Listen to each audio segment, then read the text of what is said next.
guys, welcome back to my channel, or if you are new here, welcome. Today I'm going to be giving you a more in-depth look at the language arts curriculum I used this year for my 5th graders, which is Learning Language Arts Through Literature from Common Sense Press. This is an integrated, complete language arts program all in one, which I know is very appealing. So hopefully this video will give you a better idea of how this curriculum might work in your homeschool, and also some tips I think will be helpful if you are going to implement this.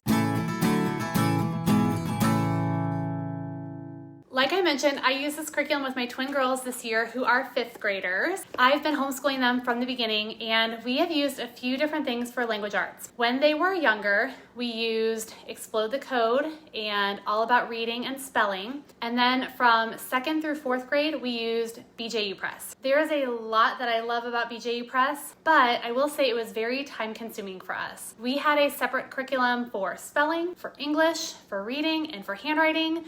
So it was taking my girls sometimes 2 hours a day just to get through all those components of language arts. We got to the point where we were simply running out of time in our day as they got older, and especially as they grew more involved in some other classes and activities. So when I heard about this curriculum from a friend, I thought it sounded like an amazing option simply because we could learn language arts skills not as isolated subjects, but integrated. Studies have shown that an integrated approach may help with retention, so that was good, and it looked like the lessons would also not take much time during the day. I also liked that my kids would be introduced to great pieces of literature, and that literature would be used to teach them spelling, grammar, and writing skills. This curriculum is available for 1st grade through high school. They do offer placement tests, so you can utilize these if you aren't sure which book your child should begin with. The books aren't labeled by grade. They have color names, so this is the purple book.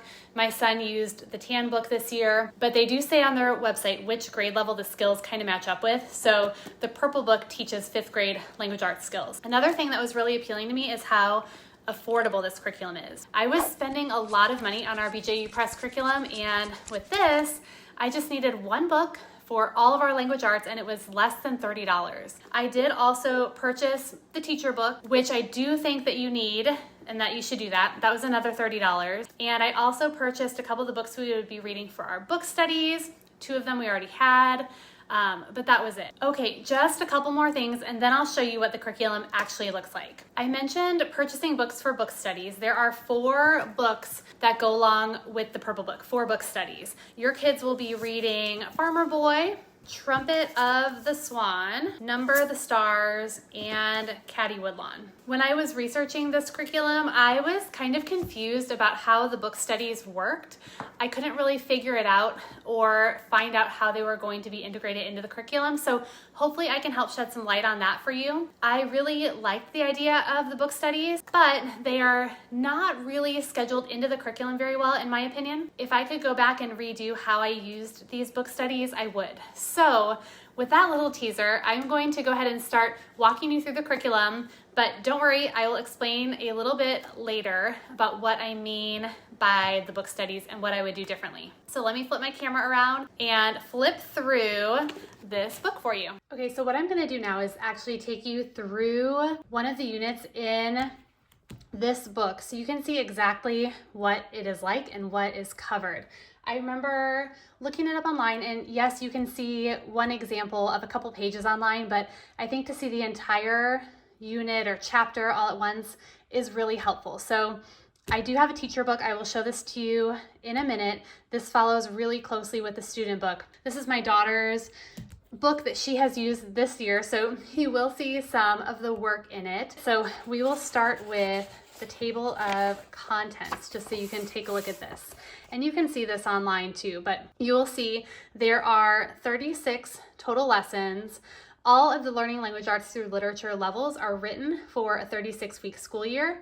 There is dictation with every lesson, and kind of reminds me of a unit study almost, in that you've got sections that focus on specific skills. So you will see we've got oral presentation, there's a poetry unit right here, and speech making, that is a big focus.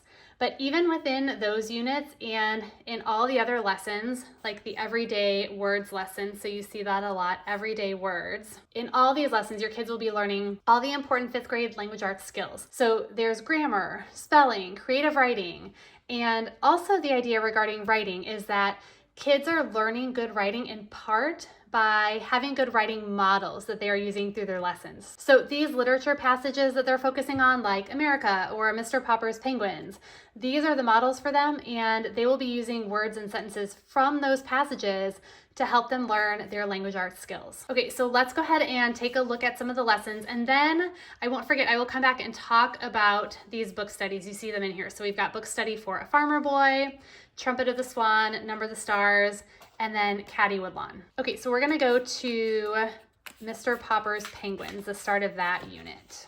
Okay, all right. Again, I think it'll be helpful for you to see how an entire unit is really going to go. So let's take a look at everyday words using Mr. Popper's Penguin text. Now, this is the student textbook, and I think you'll see that it's pretty open and go. And for the most part, aside from some of the dictation, you could have your kids work through this independently. That's going to depend on your kids. Sometimes mine worked independently, but often I sat with them and just checked their work or worked through it with them. But you guys, I didn't prep for this at all each week. It's super open and go. Each lesson is broken down by day. So you see day 1 and day 2, so you can clearly see when to start and stop each lesson. Okay, so at the start of every lesson, you have a passage. So it'll tell you where the passage is from. Part of it is usually bolded because that's what they're going to use for dictation. And this is the passage they're going to focus on for 5 days. So for that entire week. So for day 1, they read the literature passage. They have to narrate it back to me. Then they do some dictation. So I read it out loud to them and they write down what they hear. And then they have to go back and fix any mistakes. So they're comparing what they wrote to the passage. Okay, so that's their dictation. Here they're listing words. So words that they missed or they misspelled, they're going to list them out. And those are going to be their spelling words for this week. The reason this is blank is because I had my kids keep a separate notebook and we kept all their spelling words in there. And throughout the week, as they misspell other words, then you add to that spelling list and that becomes their list for the week that they work on. Often kind of sprinkled throughout, they will give spelling tips, but it's not like they're focusing on just that tip or those patterns. It's really kind of whatever words they misspelled, whatever words that they are misspelling as they do their writing throughout the week, things like that. They're working on those words for spelling. Okay, and then they copy these words, underline the T-U-R-E, so kind of focusing on that spelling tip just for a little bit, and that's it for day 1. For day 2, they're talking about what a complete sentence is. Gives them an example, talking about fragments. Can they tell the difference between a fragment and a sentence? And then they move into talking about the complete subject and the complete predicate. And then they have a little practice to go along with that. And I do want to show you how the teacher's book kind of lines up with this. Let me see if I can find for lesson 3. You'll notice that this is the teacher book and it looks very similar to the student book. So it's, again, broken down by day. And it kind of tells you step by step what to do. For the most part, it's the same, but they do have an answer key on the sidebar. Okay, so as you go through each page, depending on what the kids are having to do, they give you the answers right there. Okay, or anything else you might need to know. But for the most part, it's pretty much the same as the student's book. It's in a very conversational format. It's really easy to teach. Like I said, open and go, and they do have the answers on the side. So I really think you are going to need the teacher book in order to go along with this. It's been a big help for us this year. Okay, so that finishes up day 2. Oh, actually, no, we have some more on this page. Okay, so here they have a little writing prompt. So pretend you're an animal, or pretend an animal is delivered to your house by mistake. You're discussing a situation with me, their parent, and then they're told to write a paragraph of at least 5 sentences about the day the zoo animal was delivered to their house. Talking about indenting, talking about what a paragraph is, and then it gives them space to write. So again, afterwards, we went through and added, like this word here, if she misspelled it, that gets added to their notebook, and we work on that for spelling during the week. But that's it for day 2. So you're already seeing pretty short and sweet lessons. Day 3, they're going back and they're using that literature passage to underline and mark all the words that begin with capital letters. So they're going into talking about common nouns and proper nouns. They have a little bit of practice with that. And then they have different capitalization rules. So this is actually part that we cut out. They have some cards for different grammar and writing rules that they will use. Okay, and then some more practice with capitalization. They are matching them to the words in the literature passage, and they're kind of noticing what capitalization rules do those follow. And then we move on to part G, looking at another one of the capitalization rules. They have some practice with capitalizing in these little fragments right here. On the 4th day, they always review spelling words, and there's some kind of enrichment. So these are completely optional if you find that it's something your kids would enjoy doing, or you want to assign them to challenge them or stretch them a little bit more. We didn't end up doing this one. Oh, and that wasn't day 4, that was day 3. So reviewing the spelling words, day 3. Okay, and then moving on to day 4, referring back to those complete sentences, talking about the different types of punctuation that goes at the end of the sentences, and then letting the kids practice that. They're going back to the literature passage in part B, finding a word and writing it down, talking about synonyms, comparing it to another word in the passage that has the same meaning, close to the same meaning. It often will have them get out a thesaurus to look up synonyms for different words, so working on vocabulary. Just a little exercise, again, referring back to that passage. Day 4 is when we typically do the pre-test for spelling, oral or written.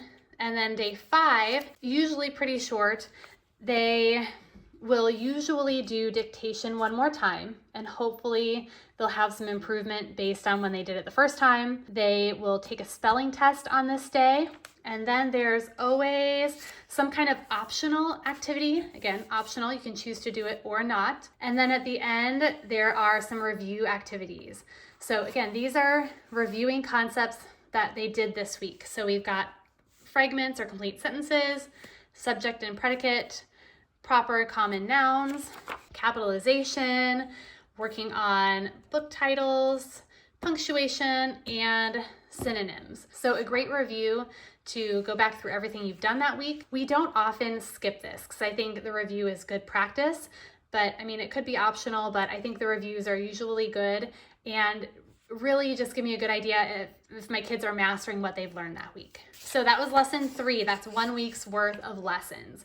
When we move into lesson 4, we are still using Mr. Popper's Penguins, but we're going to be using a different passage this time. You'll start to see a couple similarities. They're reading, they're doing dictation, they're doing vocabulary practice, again, spelling words, and if they don't miss any spelling, they give suggested spelling words that they could practice. They have their spelling tip here, and then they start talking about suffixes a little bit. Day 2 this week, we're seeing subject and predicate again, talking about verbs and action verbs. Right, and then adding that on to what they've learned about subject and predicate. So again, talking about action verbs and being verbs, and then some enrichment right here for day 2. On day 3, we go into helping verbs, some practice with helping verbs. They're going back to the literature passage and finding words from the passage that end with the suffix ing. And then it talks about that just a little bit, some rules for that. Okay, on day 4, we get into adjectives and what adjectives are. They have to come up with some of their own adjectives. Referring back to the literature passage, they are talking about how Captain Cook is a penguin, and then they do a little bit of research on penguins, making a list of some facts. It kind of tells them what to look for. So the basic information, where they live, how they produce offspring, things like that. And then we've got another writing prompt in part D. So imagine you have a pet penguin and he's walking around your living room while you watch him. Compose a paragraph of several sentences describing what your penguin does and how he looks as he walks around. So they're using the words that they listed in 4B and their information that they found in 4C. So they're practicing using those words in their writing, and also encouraged to use adjectives. We've got our spelling pre-test. This was more dictation on day 5, and then our spelling test. And then again on day 5, we have our optional activities and then that review at the end of that week. Okay, and then after those 2 lessons, we come to an assessment. There are assessments throughout this book. So you guys will see about every 3 or 4 lessons, there is an assessment in there. So the assessment is just something short, again, to kind of make sure that the kids are on the right track, that they have understood everything that you went through in the past couple of weeks. So that is what their assessment looks like. And this was for lessons 1 through 4. I only showed you 3 and 4. So this included 1 and 2 as well. Okay, for the next 2 weeks, they are still in Mr. Popper's Penguins. Again, a different passage. This one, they kind of stuck with this passage for a while. Some of the other ones, they stuck with for 3 weeks. You had 2 weeks with America, 3 to 4 weeks or so with different passages. They never necessarily read the entire book unless you ask them to or you have them, but they get a couple of different passages to focus on from each book. If I could go back, I would probably have them read the entire book as we were going through this, but it was something that I just didn't do.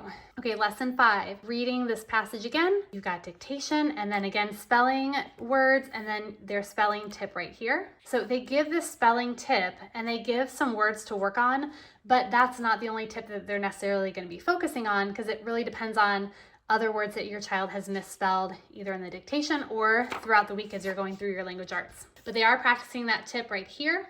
And again, that's it for day 1. Super short. The lessons do not take much time. Here's a look at day 2.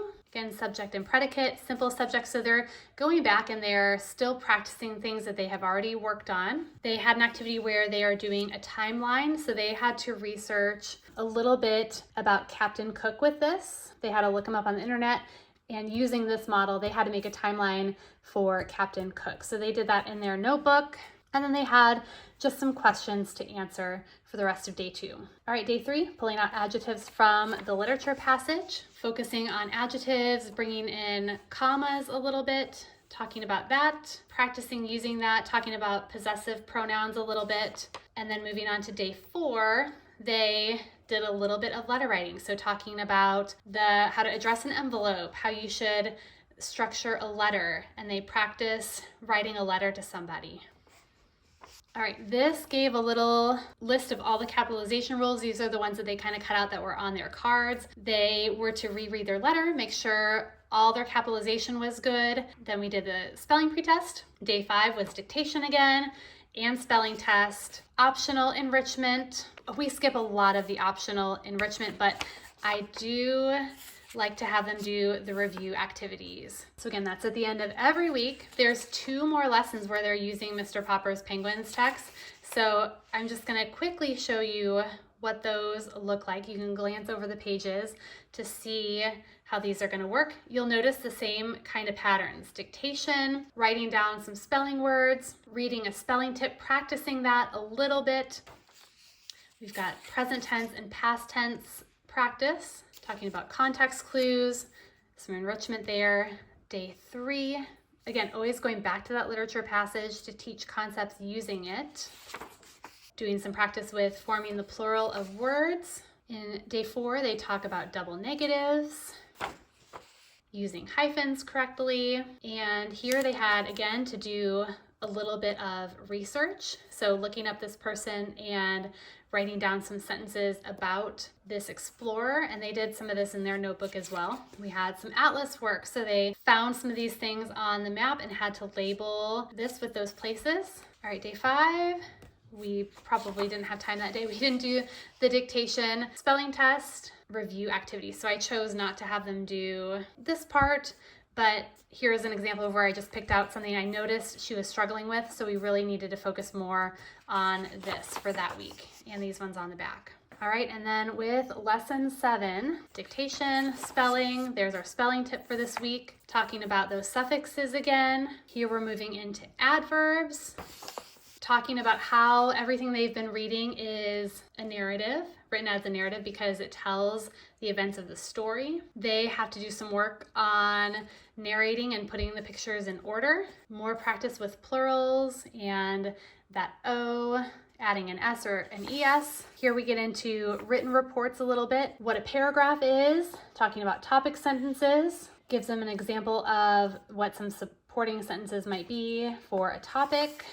And then they are to write a paragraph here with notes from when they researched Captain Cook or Admiral Byrd. They could have chosen either one and written a paragraph about either of those people. On day 5, they had to share their report, which was really just kind of like a small paragraph, but they practiced reading it aloud and presenting it to us, spelling test, and then review activities as usual. Okay, so I hope that gives you a good idea of how your day today is going to look with this curriculum. I know that was kind of long going through that, but I really had no idea what this was going to look like or how it was going to be structured. And so I think if you're considering this, hopefully that was helpful for you to actually see the length of the lessons, what's going to be covered in the lessons, how it's going to be covered, and things like that. So now I want to talk to you guys about the book studies. So let me flip back to the table of contents for a minute. Like I mentioned before, you will see here that the book studies are listed in the table of contents. We've got The Farmer Boy, Trumpet of the Swan, Number of the Stars, and Caddy Woodlong. They are not really scheduled into the curriculum.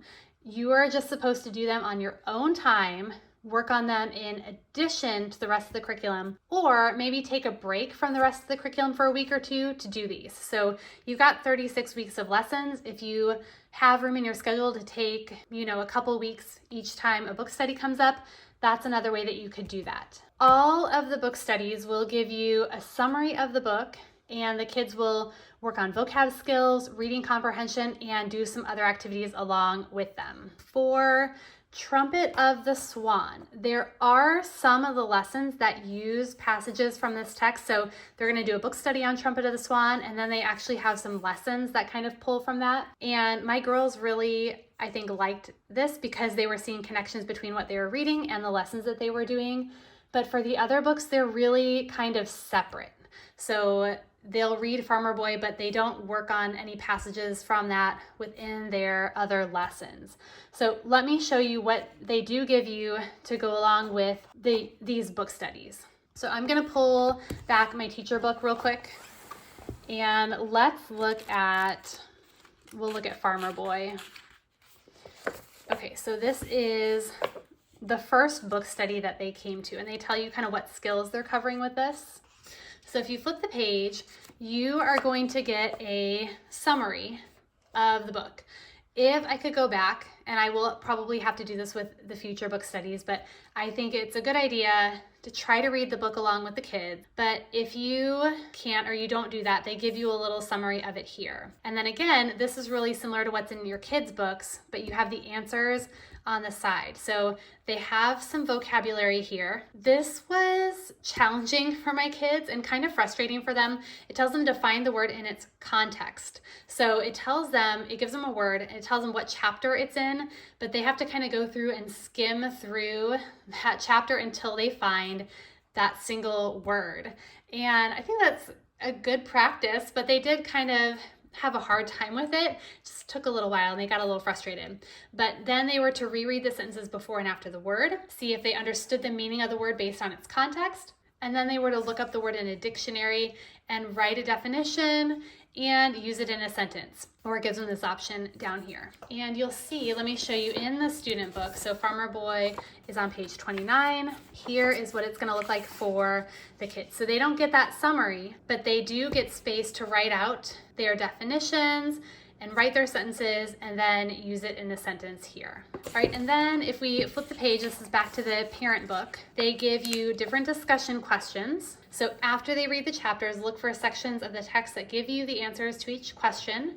Prepare for a discussion with your teacher and choose several sections to read aloud to him or her. So it will break it down by chapter, so chapters 1 through 4, and it gives a question about that. And then for the parent, it gives an answer. So if you don't read it with your kids and you don't know the answers, it does give it to you. For the kids, it does the same thing. So it'll tell them the answers within these chapters.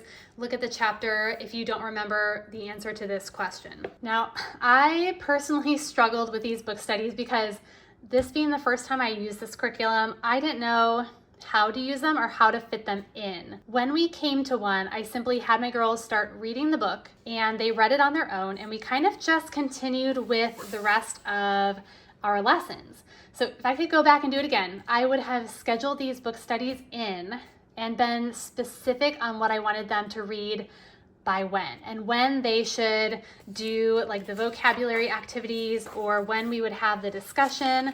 There's also sometimes some other activities that go along with your book studies. Because with everything else going on in our schedule, it was hard for me to actually remember to go back and do this extra work and have these discussions with my girls, because we would be continuing on and doing all of this stuff, and then I would forget, oh yeah, we have discussion questions, or we have to come back and do this.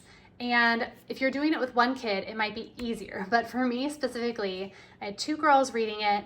They were sometimes at different spots in the book. So then I had to remember, okay, who was on what chapter, who was on this chapter, who was discussing what. And I made it harder for myself by not making either a plan and saying, okay, read chapters 1 through 4 this week. And then at the end of the week, we discussed the questions and we went back and we did vocabulary. This obviously isn't chapter specific, but some of the questions are chapter specific. But anyway, I think it also would have served me well to take that break from the rest of the curriculum and just focus on book studies for a couple of weeks. And we have time in our schedule to do that as well. So this is just something to consider. Again, I didn't know exactly how the book studies were supposed to work, but if you're going to use this curriculum, going into it, have a plan. Just know this is how it's kind of laid out. Decide if you want to do the book studies on their own, or if you want to do them alongside as you keep moving through the curriculum. I think either way is fine. We have a couple book studies left. We still have to do our Caddy Woodlawn and Number the Stars. So probably what I'm going to do is take that break when we get to them and see how it goes doing it that way. And since I didn't plan these out very well, a lot of times since I lost track of what they had read and which questions we should be discussing, we often just ended up doing this stuff as an afterthought after they had finished reading the entire book. Most of the time they did okay with this, but I don't know, this might just be me, but I do much better with a plan. And I didn't like these book studies feeling like an afterthought to everything else we were doing in language arts, if that makes sense. So this is totally a personal preference. Some of you might look at this and think, wow, this is not a big deal at all. I know exactly how I would do that, but I'm sharing it simply because it was something that I just had to figure out at first. So just be aware of it. Think about how you want to incorporate the book studies into the curriculum. And again, like I mentioned before, if you can read the books along with your kids, I think it would provide for some greater points for discussion. Even though it's not necessary, I am probably going to go through and read with my kids for the last book studies we have to do. And kind of along those lines, if you have the opportunity to go back and grab some of the other books that they're going to be working with, so, you know, Mr. Popper's Penguins, Strawberry Girl, Amos Fortune, Free Man, some of those books, if you can grab them and read them as you're going through this, it might make for just some good extra reading, good literature, help your kids to make more connections to what they're doing in here. So that might be another suggestion if you are just looking to add more literature or more reading onto this. Okay, so that is pretty much it for the book studies. I can show you real quick what the Trumpet of the Swan book study looks like. See what page that's on, just so you can have an idea of one more of them. So same thing, you get your summary, you have vocabulary, which is very similar to the other one, and then your discussion questions. And then here is that little extra activity that they have to go along with this one. All right, so that is how the book study works. You have about 4 of them, I think with most of the levels, but this one had 4. I know my son had 4 of them this year as well. And that is how these are going to work. Okay, so I hope that gives you a good idea of what this curriculum looks like, how it's structured, and how it might work for you. After using it for almost a year, I will say there have been pros and cons. And when I say cons, I mean specifically for our family, and these might be different for you. I've already mentioned a couple of the pros. The price is amazing. The time spent on language arts has been wonderful for us this year. I love that there is no prep with this curriculum. I can just open and go. It has really fit into our schedule well. I think the dictation practice and copy work has been good for my kids. The grammar and vocabulary portions have been helpful. And my girls honestly enjoy the lessons and have liked the books they've read, even though I might have dropped the ball on the discussion part of the book studies. That is on me. The only con that I have noticed with this being an all-in-one curriculum, there are some areas in which my kids need just a little bit more instruction. For my girls, that has been spelling, and I feel that they also need more direct instruction and practice in writing. So you may or may not find that to be the case for you.